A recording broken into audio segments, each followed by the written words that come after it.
When I think of the word hood, I think of a person, a place,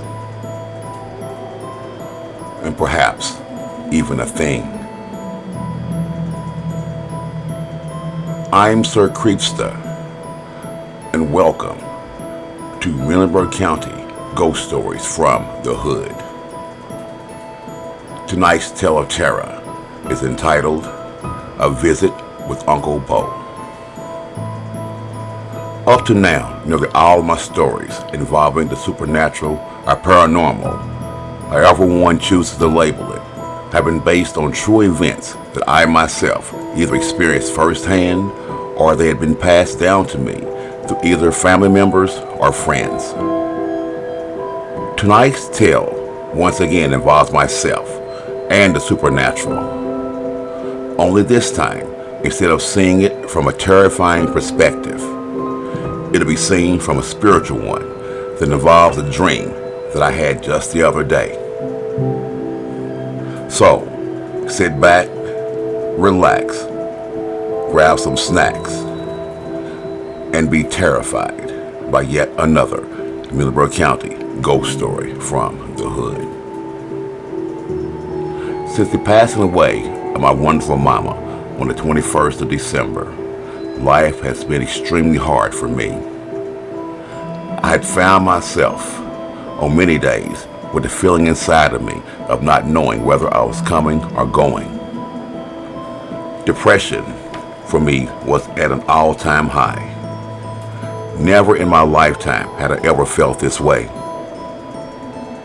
It had gotten so bad that I would constantly hear the song I Remember Mama by the amazing gospel artist Shirley Caesar playing continuously throughout my head for hours upon hours at a time. At this point, my sweetheart brought up the notion of me perhaps even seeking some sort of mental counseling just to try and deal with the emotional state of mind I was in. But then, just a couple of days ago, I had a dream involving a loved one of mine that instantly changed the way I was feeling at the time. But before I go any further, please don't forget to smash the like button and subscribe to my channel. Also, click on the bell icon so that you can stay in the loop anytime I drop a brand new video. Back when I was young, growing up in the hood, I was blessed with many uncles and aunts and cousins. One of my favorite ones was Uncle Bo, whose real name was Bobby Gott. He was married to my dad's baby sister, Mrs. Helen B. Gott, whom myself and my other cousins all referred to as Aunt B. The Gotts were one of the many large families that lived in the hood, consisting of 4 sons and 1 daughter, the daughter Rita being the baby of the bunch. I would often find myself visiting their house to play with my male cousins, seeing that during my preteen years and up until I was around 13, they practically lived in my backyard. Uncle Bo would often gather us all together, either on the side of the house or in the back, and work with us when we were trying to learn how to throw different pitches with the baseball, seeing we were all athletic and loved the sport. One of my fondest memories I have during that time was when Uncle Bo threw the first curveball I'd ever seen to me, and how it wrapped around my glove and hit me square in the mouth. Fortunately for me, it didn't knock out any of my teeth, only leave me with a busted lip and a feeling of embarrassment since it happened right in front of my cousins. As time passed and we grew older, and our 2 families would move to different sections of the hood, still not very far apart from one another, but not nearly as close as we once were. Nonetheless, my cousins and I would grow up and still be very close to one another, attending the same church as well as the same high school together. But as time passed, we grew up as adults, and we all went our own separate ways, except for our parents. They will continue to live in Central City throughout the remaining days of our lives. Eventually, Father Time would come a-calling, and the good Lord would call my Uncle Bo home to take a heavenly seat at his side. Several years later, he once again made a trip to my relative's house, and this time he would take home my beautiful Aunt B. Up until now, I have been blessed to have only both my parents still here with me, and I yet to feel the pain and hurt that comes with losing a parent that my cousins had felt. But Father Time, as we all know, is undefeated. And that day for me would come on the 21st of December, 2021. For it was then that the Lord would come calling to my family and take home my everything, which happened to be my mama, Mrs. Anita Martin. And like a tsunami, my life was forever changed. The pain in my heart was unimaginable, a feeling that I would never wish upon my worst enemies. I had begun to feel as if the pain and hurt inside me would never end. My days would begin to consist of me getting up, checking up on my dad, going back to the house, and crawl back into my hole of deep depression, which involved myself going from one emotion to another, meaning that I would be angry one minute and sobbing like a newborn child the next. All along, the song I Remember Mama playing over and over and over in my head. I was just on the verge of starting to take my sweetheart's advice and look into some professional help. All I wanted was a little time to think it over. So I went into our bedroom and laid down on the bed to take a quick power nap. As I thought the decision through, as I laid there resting, I fell into a deep sleep.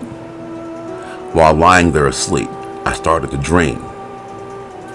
The dream started out with myself and my father driving down to Uncle Bo at Aunt B's house.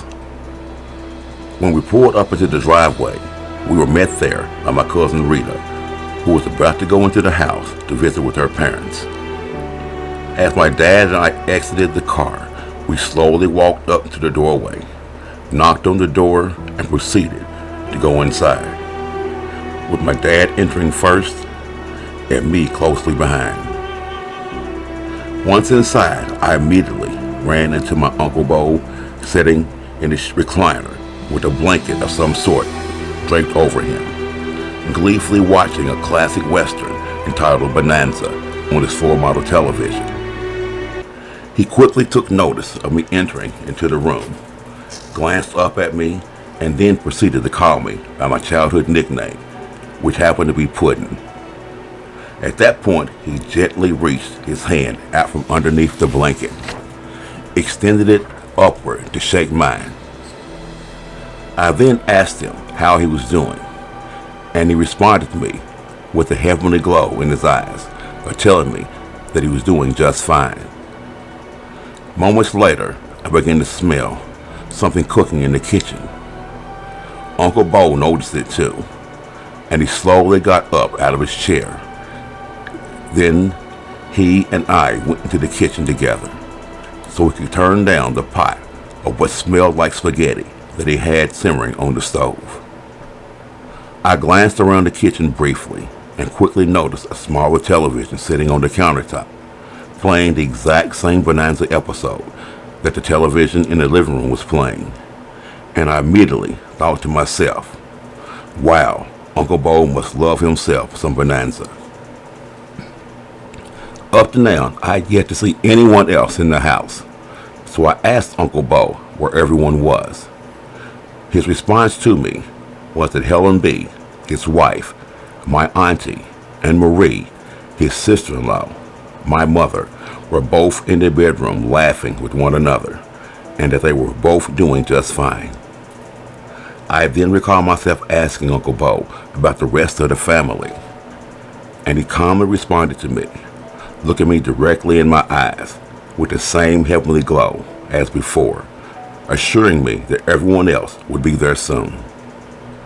Shortly after that, I would wake up from my dream with the hair standing up on my arms, but I also felt a warm feeling of serenity throughout my body that I had yet to experience since the passing away of my mama. It was at that moment that I knew exactly where my mama was, and that she was doing, as Uncle Bo had said, just fine. Although I never once laid eyes on my mama or Aunt B throughout the duration of my dream, their presence was felt inside my heart and soul the entire time, leaving me the closure I desperately needed, knowing that without a doubt in my mind, I had just took a short trip into heaven and I owed this memorable experience all to God and Uncle Bo.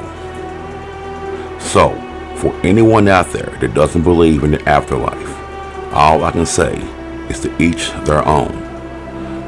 But for me, there's not a doubt in my mind that heaven is real.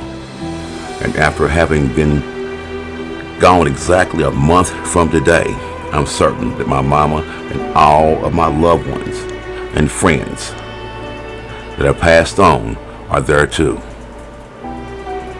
The music in my head has since stopped playing, and thanks to my dream, God, and of course Uncle Bo, I was fortunate enough to get a sneak peek at the beauty that's there waiting on me when in fact it's my time to go. I am Sir Creepsta, and until next time, stay terrified.